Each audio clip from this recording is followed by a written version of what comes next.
Ngayong araw na to ay pupunta tayo sa isang castle dito sa Germany na punong-puno ng history.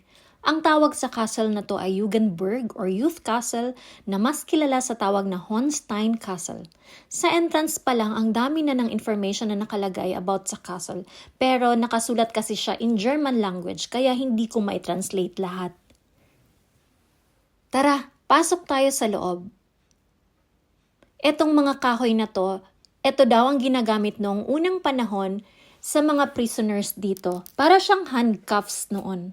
Ganito ang itsura ng castle mula doon sa entrance. Ito ay presohan noong araw. Dito nila dinadala ang mga taong sumasaliwa sa gobyerno.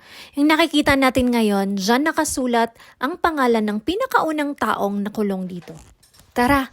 Pasok tayo sa loob kung saan merong isang maliit na silid kung saan nila ginaganap ang pagpatay sa mga preso. 1924 to 1945. Ito yung history ng castle na to. Tara, pasukin natin. Ganito lang kaliit ang entrance ng bunker na to. Dito nila isinasagawa ang pagpatay sa mga fascist o mga taong sumasaliwa sa mga namumuno sa gobyerno noong unang panahon. Sabi dyan sa mga isa sa mga nakadikit sa pader, bihira lang ang nakakalabas sa bunker na to na matibay pa ang mga buto.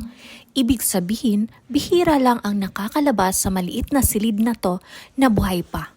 Ganito lang siya kalaki, parang 4-3 dipa lang siya. Pero maliit ako 5 feet lang ako, so maliit lang talaga siya. Ngayon, pupunta naman tayo sa isa pang area kung saan pinaparusahan muna nila ang mga preso bago nila pinapatalon sa may bangin dito sa area na to.